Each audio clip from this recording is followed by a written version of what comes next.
Carnaval Mazateco 2024 cancelado debido a alerta sanitaria del Ministerio de Salud Pública. Economía local afectada y retos para comerciantes en medio de la emergencia. Alerta educativa en Suchitepeque. Suspenden clases presenciales en Mazatenango y Cuyotenango debido a brote del síndrome neurológico. Autoridades monitorearán la situación semanalmente y preparan protocolos para el ciclo escolar público. Unión Europea se suma a las sanciones contra funcionarios guatemaltecos, fiscal general y juez entre los sancionados por intento de socavar la democracia.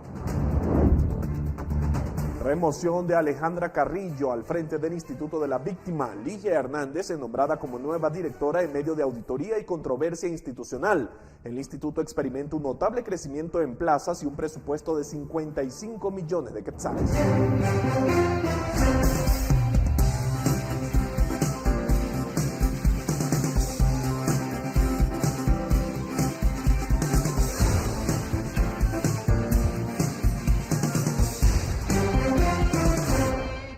¿Cómo está? Buenas noches. Gracias por estar a esta hora sintonizando la emisión estelar de Noticiero Guatevisión. Alberto. Buenas noches para ti, María Luisa, y para todos en casa. Inicia el fin de semana, inician las noticias y vamos a arrancar con un tema muy importante. Sí, porque la cancelación del Carnaval de Mazatenango debido a un brote de enfermedad neurológica aguda sospechosa de ser síndrome de Guillain-Barré supone un duro golpe para la economía local. Con 49 casos registrados, incluyendo 2 fallecimientos, el Ministerio de Salud Pública ha tomado medidas preventivas, incluida la suspensión de clases presenciales en Cuyotenango y Mazatenango. Suchitepeques, esta es la 5ª vez que se suspende la feria, previamente afectada por crisis sanitarias y naturales. La situación sigue bajo investigación, enfocándose en la posible relación con infecciones gastrointestinales y problemas de higiene. Les ofreceremos más detalles de esta importante noticia más adelante. Mientras tanto, le comentamos que la Unión Europea, a través de un comunicado, anunció sanciones contra funcionarios guatemaltecos, entre ellos la fiscal general del Ministerio Público María Consuelo Porras, agentes fiscales y el juez Freddy Orellana. Las sanciones incluyen ingreso a países de la Unión Europea y congelar activos. La Unión Europea anunció sanciones contra 5 funcionarios guatemaltecos acusados del intento de evitar la toma de posesión del presidente el 14 de enero y por socavar la democracia. Los sancionados son Consuelo Porras, fiscal general del Ministerio Público, el secretario general del MP, Ángel Pineda, el jefe de la Fiscalía Especial contra la Impunidad, Rafael Coruchiche, la agente fiscal de FESI, Leonor Eugenia Morales, y el juez Freddy Orellana. La sesión señala que el Consejo de la Unión Europea sancionó a las 5 personas por socavar la democracia y el Estado de Derecho, o la transferencia pacífica del poder en Guatemala. A los funcionarios se les impusieron medidas restrictivas que restringen viajes a cualquier país perteneciente a la Unión Europea, además de congelar los activos que posean en esta región. El comunicado indica textualmente que las personas incluidas en la lista están sujetas a una congelación de activos y a los ciudadanos y empresas de la Unión Europea se les prohíbe poner fondos a su disposición. Los sancionados también están sujetos a una restricción de viaje que les impide entrar o transitar por territorio de la Unión Europea, según el documento. De acuerdo con la Unión Europea, los 5 acusados intentaron evitar la toma de posesión del presidente Bernardo Arévalo de León, que asumió el cargo el pasado 14 de enero. Con imágenes de Carlos Hernández, reportó para Noticiero Guatevisión, Elmer Vargas. Bueno, y luego de las sanciones anunciadas contra 5 funcionarios, 4 de ellos del Ministerio Público, el ente investigador publicó un comunicado de prensa donde rechazó los señalamientos y advierte acciones legales. A través de redes sociales, el Ministerio Público respondió a las sanciones anunciadas por la Unión Europea por medio de un comunicado de prensa. En el documento se menciona que la Unión Europea está incurriendo en una abierta violación a la autonomía e independencia del Ministerio Público. En otra parte del documento también se hace mención que Guatemala, como país que integra el Sistema de Integración Centroamericana, SICA, ratificó el Tratado Marco de Seguridad Democrática de Centroamérica y por eso el MP, como persona jurídica y de derecho público, se reserva las acciones legales, bien sea de forma unilateral o bien desde el espacio multilateral del SICA, de conformidad con los principios y normas del derecho internacional público que pudiera corresponder en contra de la Unión Europea. El anuncio de sanciones publicado por la Unión Europea incluye a la fiscal general del Ministerio Público, Consuelo Porras, al secretario general del MP, Ángel Pineda, al jefe de la FESI, Rafael Curuchiche, y al agente fiscal de FESI, Leonora Eugenia Morales. En su comunicado, el MP señala que rechaza categóricamente los señalamientos espurios, maliciosos y antidemocráticos. Menciona además que las sanciones son calificadas como un ataque sistemático. Con imágenes de Carlos Hernández, reportó para Noticiero Guatevisión, Elmer Vargas. Vamos a pasar a otro tema porque Tobin Bradley llegó a Guatemala para asumir como embajador de Estados Unidos, luego de haberse desempeñado como subsecretario de Estado adjunto a la Oficina Internacional de Antinarcóticos y Aplicación de la Ley. De acuerdo con la Embajada de Estados Unidos en Guatemala, Bradley se desempeñó como subsecretario de Estado adjunto en la Oficina de Asuntos Internacionales de Antinarcóticos y Aplicación de la Ley. Además, ocupó el cargo de director de la Oficina de Asuntos Internacionales de Antinarcóticos en la Embajada de los Estados Unidos en Ciudad de México y fungió como cónsul general en Matamoros. Señala que también sirvió como director para asuntos de la OTAN y de Europa Occidental en el Consejo de Seguridad Nacional. Y vamos a otras noticias porque ayer la Corte de Constitucionalidad resolvió mantener vigente un artículo de la Ley contra la Delincuencia Organizada, no directamente por el caso del Movimiento Semilla, pero sí con efectos directos sobre ellos. Sin embargo, a continuación le presentamos 3 aspectos para comprender los efectos y lo que se aproxima tras este fallo. La Corte de Constitucionalidad resolvió declarar sin lugar en definitiva una acción en contra del artículo 82 de la Ley contra la Delincuencia Organizada referente a la suspensión provisional de personas jurídicas. Sin embargo, detrás de esa decisión hay por lo menos 3 factores que se deben analizar en el contexto de la situación actual del partido Movimiento Semilla. Primero, según algunas fuentes de la Corte de Constitucionalidad, se consideró como grave suspender la frase de ese artículo, ya que podría ser contraproducente para la lucha contra el crimen organizado.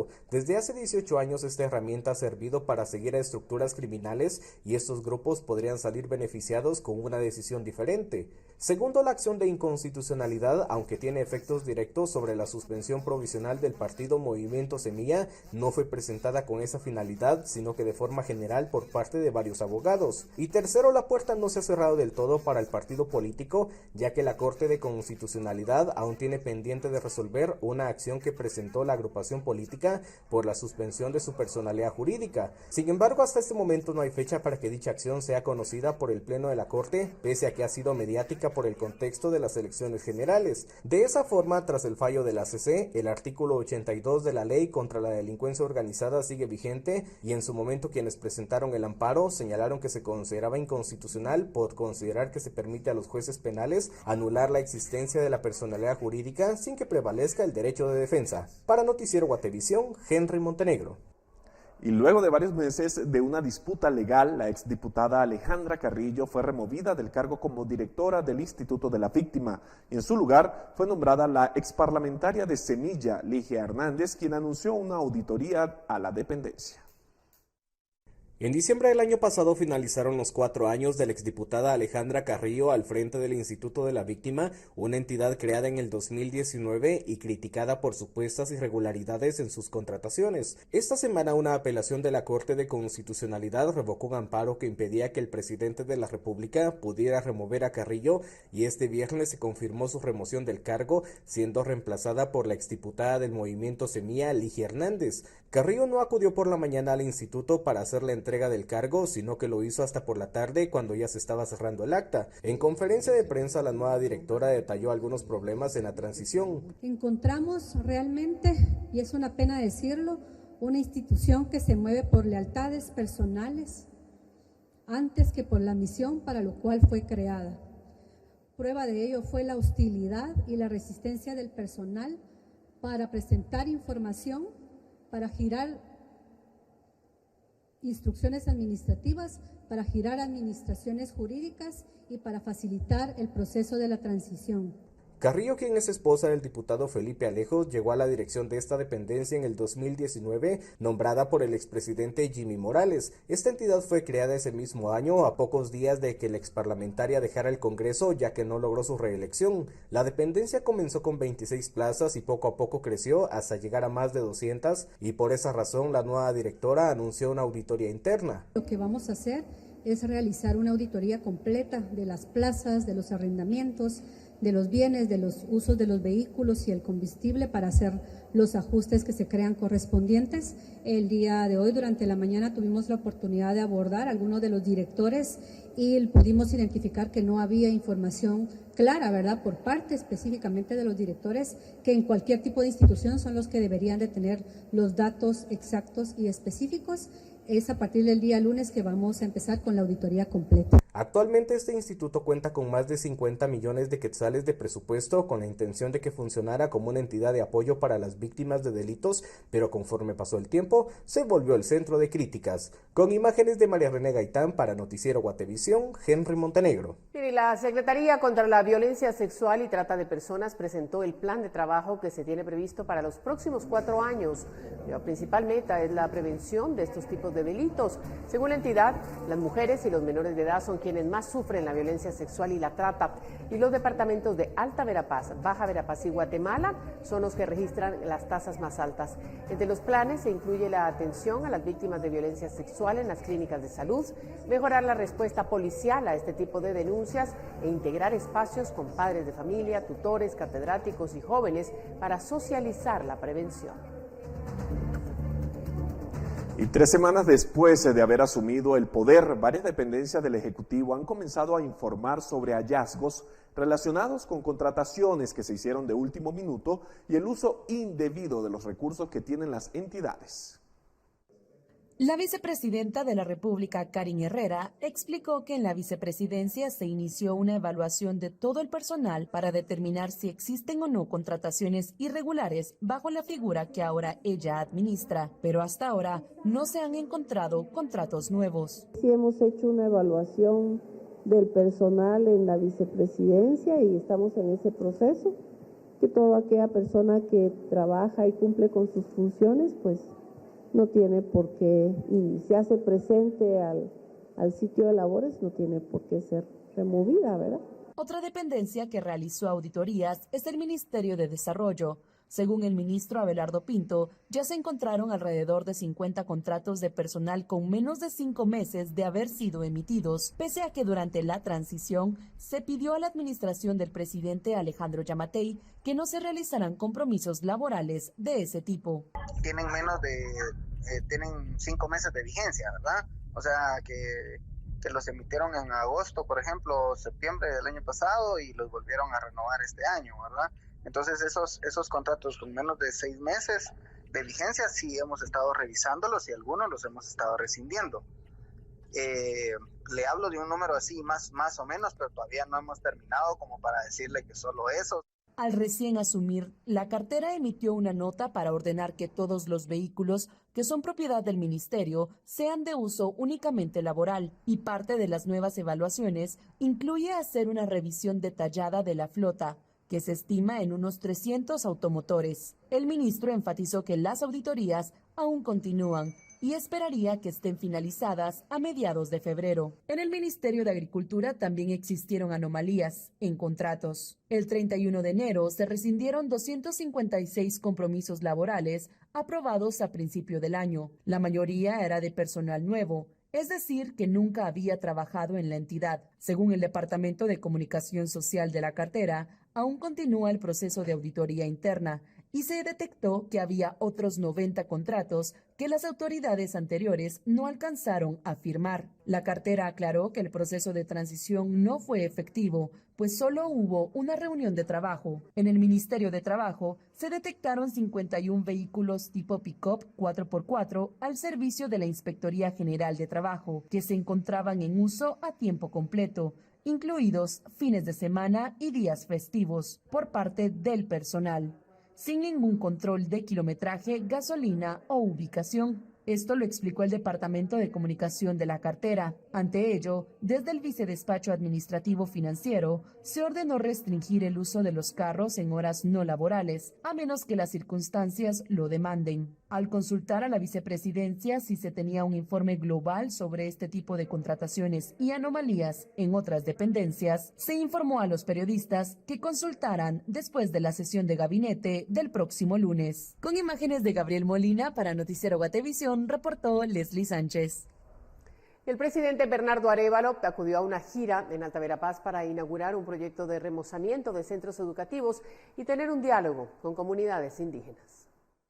En la gira del presidente se prometió el remozamiento de 4.000 centros educativos. La primera escuela fue la oficial rural mixta de la aldea Nachombal en Tamaú, Alta Verapaz, con quienes el mandatario prometió regresar en 3 meses para verificar que el centro funcione bien en su infraestructura. Algunos docentes y el alcalde de la localidad aprovecharon para expresar las precariedades que tienen en el municipio. Todas las carreteras que ya están en las fincas privadas, y que sean así como público, ¿verdad?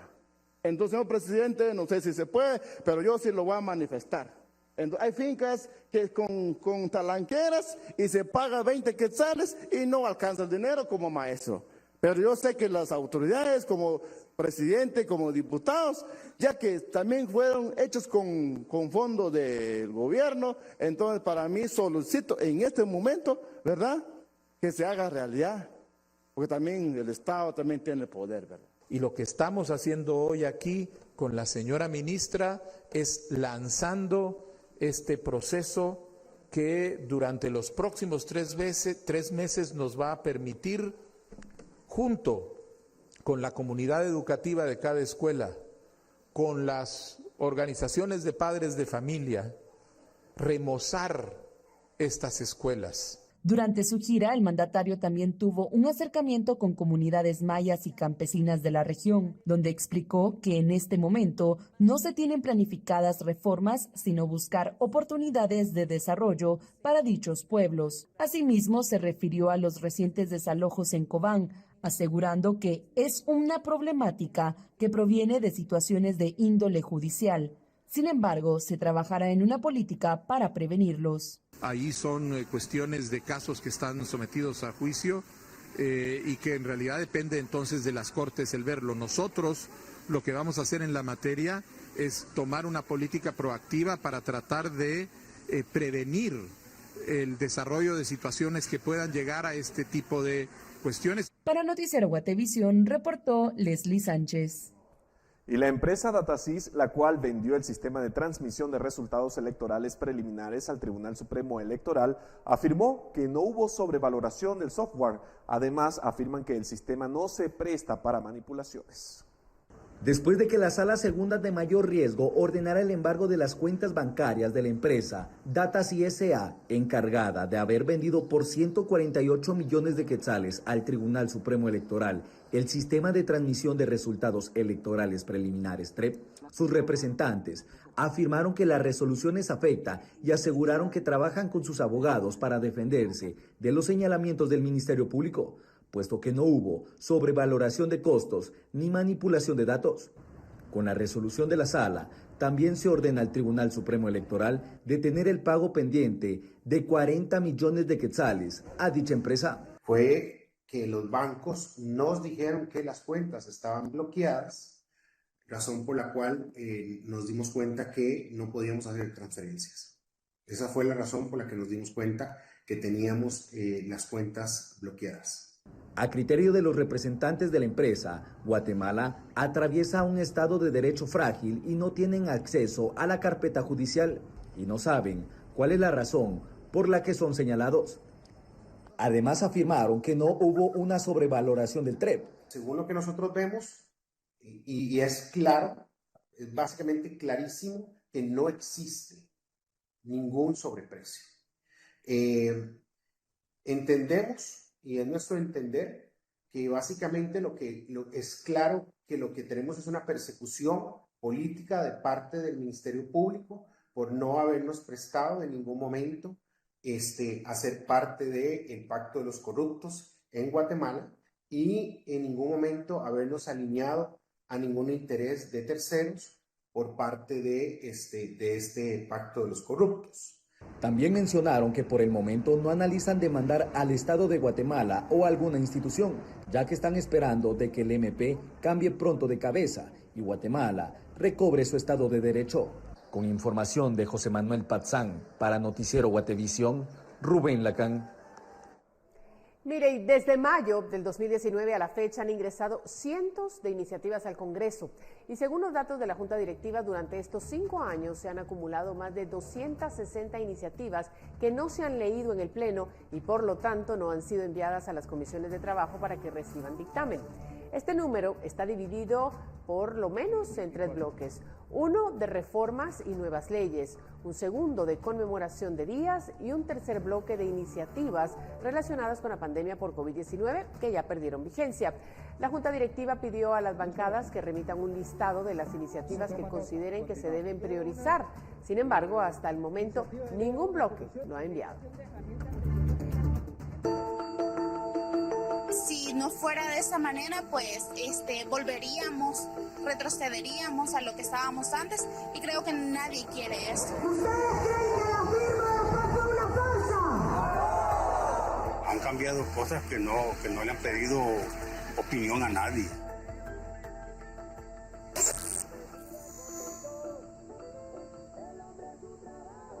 Bueno, ya lo ve, quedan solo 2 noches para las elecciones presidenciales en El Salvador, en donde la reelección de Nayib Bukele parece casi inminente. Por segundo día, nuestro compañero y el equipo periodístico de Guatevisión y Prensa Libre está en San Salvador para contarnos cómo se vive el ambiente esta noche. Nuestro compañero Carlos Kestler nos cuenta qué está en juego en estas votaciones. Carlos, te saludamos nuevamente. Buenas noches. ¿Qué tal, Alberto, María Luisa? Buenas noches. En esta ocasión hacemos este contacto en vivo desde la zona rosa de San Salvador y como pueden observar a mis espaldas hay un restaurante, un bar que a pesar de ser un viernes en la noche está casi completamente vacío y se preguntarán por qué. Y es que aquí en El Salvador, al igual que en Guatemala, cuando se avecina un proceso electoral también entra en vigor una ley seca. Aquí en El Salvador en este caso empezará en 3 horas porque la ley marca que comience durante las 0 horas de la jornada anterior a las elecciones que, como ya sabemos, ocurrirán durante este domingo. Aquí mi compañero Byron Baiza nos está mostrando nada más un ejemplo de cómo se vive el ambiente nocturno durante esta noche aquí en la zona rosa de San Salvador, que es el equivalente a la zona 10 de la ciudad de Guatemala, para que se hagan una idea de lo extraño que es ver esta imagen durante un viernes en la noche. Ahora, María Luisa, Alberto, esto de la ley seca pasa en todas las elecciones en El Salvador, pero no podemos decir que los comicios de este domingo 4 de febrero serán como cualquier otro en el pasado, sobre todo por lo que está en juego, como lo mencionaba Alberto, y es que según las organizaciones especialistas en derechos humanos y en sistemas democráticos, si Bukele efectivamente es reelecto este domingo, los salvadoreños podrían caer en un régimen que pues continúa mostrando signos de autoritarismo y sobre todo en un régimen que ha provocado un declive en la libertad de prensa y que ha irrespetado algunos de los derechos humanos de la población salvadoreña, sobre todo de las personas que han sido detenidas durante estos años a partir del régimen de excepción que Bukele implementó a partir de 2022 para controlar la presencia de las pandillas en El Salvador. Eso es lo que señalan las organizaciones de derechos humanos que han trabajado el tema. Nosotros durante hoy en la mañana pudimos conversar con una de ellas, se llama Cristosal, es una ONG especializada en este asunto, y a continuación vamos a escuchar un poco de las declaraciones de uno de sus representantes, quien nos comentó qué podrían enfrentar los salvadoreños si Bukele continúa en la presidencia durante el siguiente periodo que termina hasta 2029. Escuchemos. El riesgo de estos tipos de gobiernos que centralizan el poder y ejercen autoritarismo es que quieran seguir en el poder sin seguir un modelo democrático. Ese es el riesgo y sobre todo el que se degrade a la represión contra la población que protesta, ¿verdad? Porque ahorita quizás no se ha visto tan generalizado porque tiene apoyo popular, pero siempre va a haber un desgaste en la medida que no logra satisfacer los problemas de la población. Según la ONG Cristo Sal, durante estos años del régimen de excepción ha habido al menos 90,000 detenciones y dicen, según sus registros, que al menos 5,000 de ellas han sido denunciadas que se han efectuado de forma arbitraria, y esto ha provocado sin duda alguna efectos en las familias de estas personas detenidas. Cristo Sal señala, por ejemplo, que ha habido separaciones casi forzadas de los detenidos de sus familias cuando no necesariamente están implicados en alguna pandilla. Nosotros, por supuesto, venimos aquí a El Salvador para escuchar a la propia ciudadanía cuáles son sus opiniones, qué es lo que tienen que decir acerca de Bukele y sus políticas de seguridad, sobre todo, y por eso hoy estuvimos también en el centro histórico de San Salvador para conocer esas posturas. Y les doy un ejemplo, pudimos conversar con Maritza, ella es una señora ya un poco grande de edad que trabaja en temas de artesanías, y para ella las políticas de seguridad de Bukele valen la pena, y aunque sí reconoce que ha habido detenciones arbitrarias, señala que son acciones que son necesarias para mantener la seguridad de toda la población en su conjunto. Escuchemos un poco de la consideración que ella hace acerca de estas denuncias que plantean las organizaciones de derechos humanos y democracia. Pero acuérdese de que eso tenía que suceder, ¿verdad? Una ley así, pues tenía que suceder algo así, ¿verdad? Equivocaciones, pero para llegar a esto teníamos que, tenía que quizás sacrificar algo, ¿verdad? Yo sé que ha sido difícil para muchas familias, ¿verdad? Encontrar en que hubo una equivocación por ahí, ¿verdad? Y que sí, pero el proceso quizás ha sido un poco lento, pero realmente nosotros estamos satisfechos, a pesar de que sí ha habido como enojo en ciertas partes, ¿verdad? Pero la ley tenía que ser acá así, ¿verdad? Y si no sacrificábamos ciertas cosas, no estuviéramos ahí. Porque tengo un hijo que, como le digo, está joven, mi hijo ahora sale, puede salir solo, y yo no tengo temor a de que un día él ya no va a regresar a mi casa, ¿verdad? Aunque yo sé que por la otra parte hay familias que no dicen lo mismo, ¿verdad?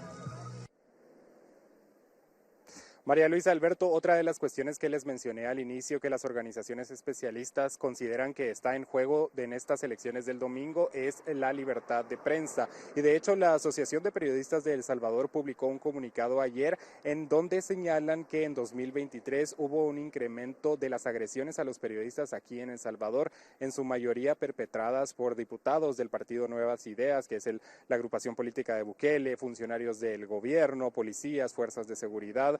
Este incremento preocupa muchísimo al gremio periodístico, sobre todo por las contribuciones que se intentan hacer, dicen ellos, a la libertad de información y el derecho de la ciudadanía a estar informada. También le preguntamos a los salvadoreños qué piensan sobre ese declive que señalan las organizaciones de la libertad de prensa, y encontramos que parecen no conocer mucho del tema, o al menos no lo toman con seriedad y no lo atribuyen a algo que pueda afectarles en su vida diaria, como sí lo hacen con la seguridad. Escuchemos un poco.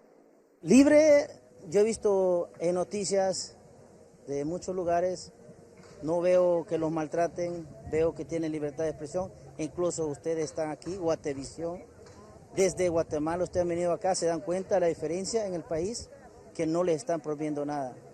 Hay muchas cosas, muchas personas que pueden decir, muchas mentiras, hay muchos fake news, pero aquí estamos probando que Guatevisión nos está haciendo esta entrevista.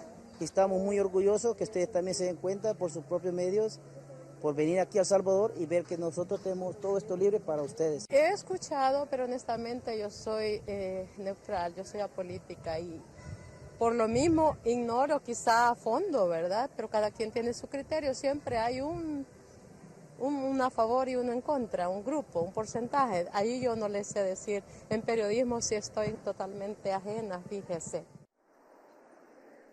Bueno, Alberto, María Luisa, ya lo escucharon, hay diferentes opiniones acerca de las políticas de Bukele y los derechos humanos y la democracia aquí en El Salvador. Lo que sí es un hecho es que casi todos los salvadoreños ven estas elecciones como un mero trámite, no hay mayor expectativa de si algún otro candidato podría resultar ganador. Los ojos están puestos sobre Bukele y como les decía al inicio, es casi inminente su reelección como presidente.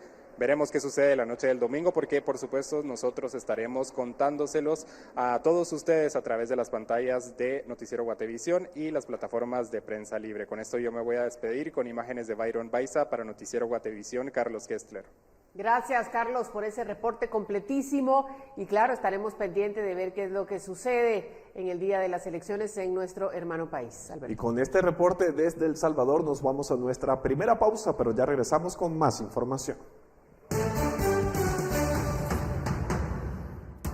Mazatenango suspende su emblemático Carnaval 2024. Alerta sanitaria frena la tradicional celebración, afectando la economía local. Al regresar le ampliamos.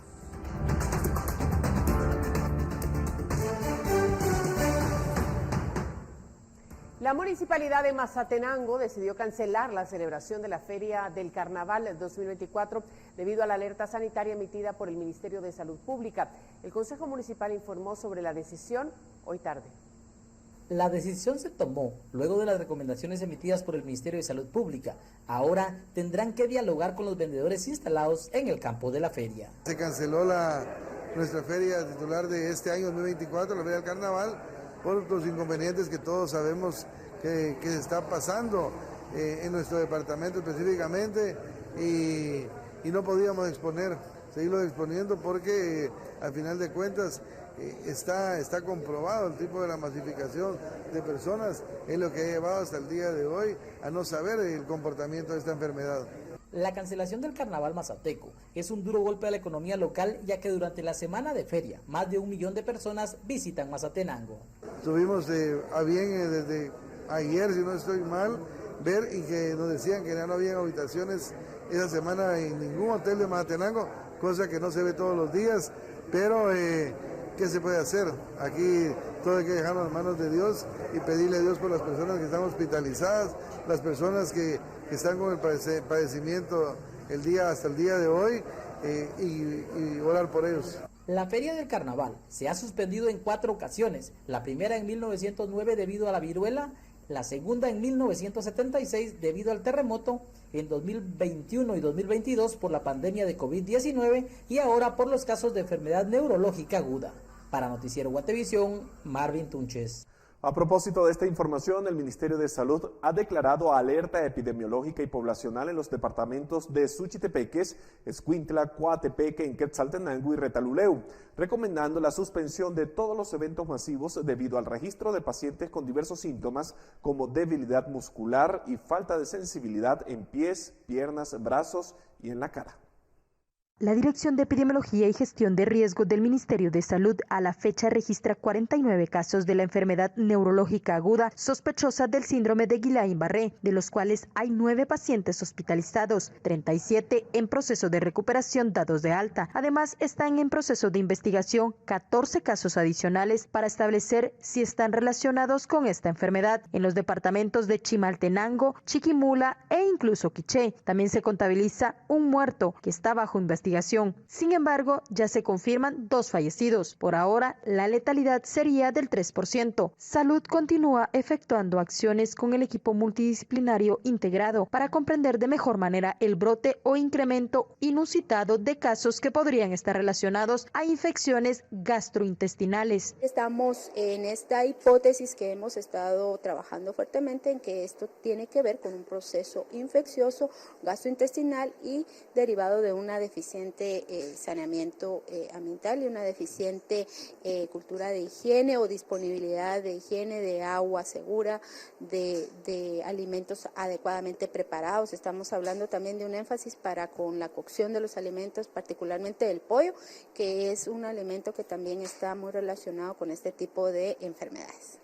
¿Qué tipo de bacterias han localizado ya hasta este momento que tengan ustedes identificados?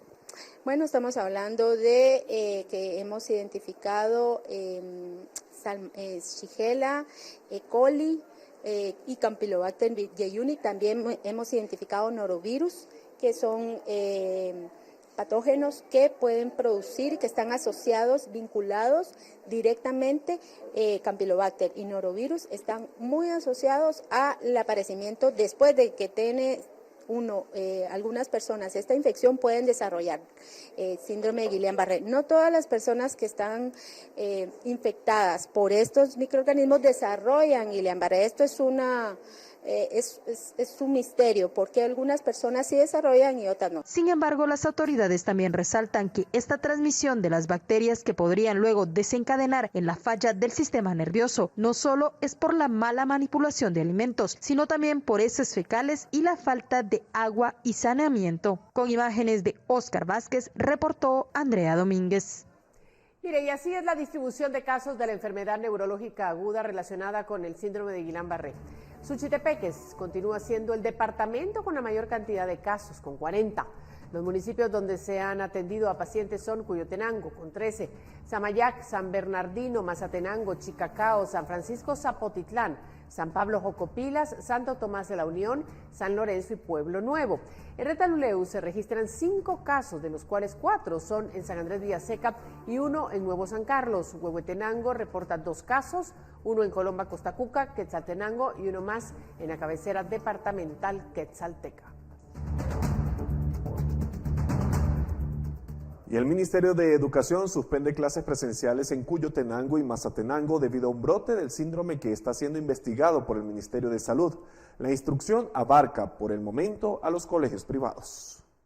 Las clases presenciales se suspendieron este viernes 2 de febrero en los municipios de Cuyotenango y Mazatenango en Suchitepeques de forma indefinida. Esto por orden de la ministra de Educación, Anabela Giraca, debido a la recomendación del ministro de Salud, Óscar Cordón, por los casos sospechosos del síndrome de Guillain-Barré. El brote de enfermedad neurológica aguda con sospechas del síndrome de Guillain-Barré se detectaron ya en Cuyotenango, San Bernardino y Samayac. Autoridades del Ministerio de Educación detallaron que la medida se mantiene de forma indefinida y se hace la salvedad de que semanalmente se monitoreará la situación epidemiológica en los municipios afectados. La medida de momento es para los colegios privados que empezaron las clases presenciales en la segunda semana de enero, mientras que el 19 de febrero se espera que los estudiantes del sector público comiencen el ciclo escolar, aunque este se podría retrasar. Giraca señala que ha solicitado al Ministerio de Salud el envío de los protocolos para atender esta situación y así distribuirlos en las escuelas, y que al momento de iniciar las clases los docentes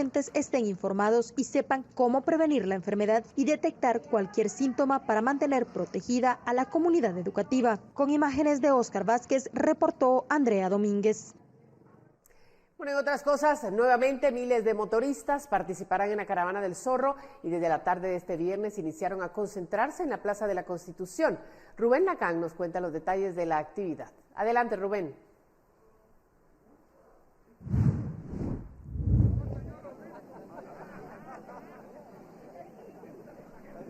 Compañeros, muy buenas noches, qué gusto poderlos saludar. Nos hemos trasladado hasta la Plaza de la Constitución, donde decenas de participantes de la Caravana del Zorro ya se empiezan a reunir y justamente llevar a cabo una reunión durante la noche del viernes y madrugada del sábado, y posteriormente salir en este recorrido que es hasta el oriente del país. Justamente la Caravana del Zorro edición número 63, y donde se tiene previsto que participen entre 50,000 y 70,000 motoristas. Acá nos acompaña Hugo Hernández, un hombre que ha participado en al menos 47 años en esta Caravana del Zorro. Coméntanos un poco las recomendaciones a aquellos motoristas que estarán justamente llegando a este lugar en las próximas horas. Bueno, la primera recomendación que les hago es usen su casco, equipo de protección, no beban bebidas embriagantes o espirituosas, no cometan los errores de exceso de velocidad. Esquipulas va a estar ahí, no se va a mover. Otra cosa, vayan hidratándose en el camino constantemente, ya que en Zacapa y Chiquimula vamos a tener unas temperaturas de más arriba de 42 grados. Aparte de todo, el viento nos juega jugadas de mala pasada, y tenemos el problema de que una ráfaga de viento en el área de Zacapa y Chiquimula nos puede sacar de la carretera y hacer un tipo dominó en que se caen varias motos. Estamos hablando de 50, 60 motos en las cuales no van a quedar muchas personas en condiciones de poder manejar. Las motos tienen que ir perfectamente revisadas, y si las motos no tienen buenas llantas, yo les sugiero que mejor se queden en su casa o que lleguen a una cantidad de kilómetros prudente en la cual puedan regresar sin causar ningún problema para ustedes, ni en su economía, ni mucho menos en su humanidad. Muchas gracias, don Hugo. Es de mencionar que esta es la moto más antigua que participa en la Caravana del Zorro, pero también a la derecha se encuentra la moto, una de las 3 motos únicas en Guatemala. Estas estarán participando mañana en este recorrido. Compañeros, esta es la información que trasciende a esta hora de la noche. Los motoristas continúan llegando a esta plaza de la Constitución y mañana estarían saliendo alrededor de las 8 de la mañana. Con imágenes de María René Barrientos para Noticiero Guatevisión, Rubén Lacán. Y el siguiente reporte que les vamos a presentar es la opinión de un televidente sobre el cierre de algunas calles de San Miguel Petapa que ha causado atasco vial. Un tráfico espantoso, no se puede pasar por ninguna parte, los estudiantes llegan tarde a su casa, llegan tarde a estudiar, los que estudian en la tarde. Es una mala administración del tráfico. Covial está levantando toda la cinta asfáltica en la calle Real desde la Maxi Despensa hasta el parque de San Miguel Petapa. Y este tráfico ya no lo soportamos. Esta es la parte del cementerio de San Miguel Petapa. No se puede pasar por ningún lado.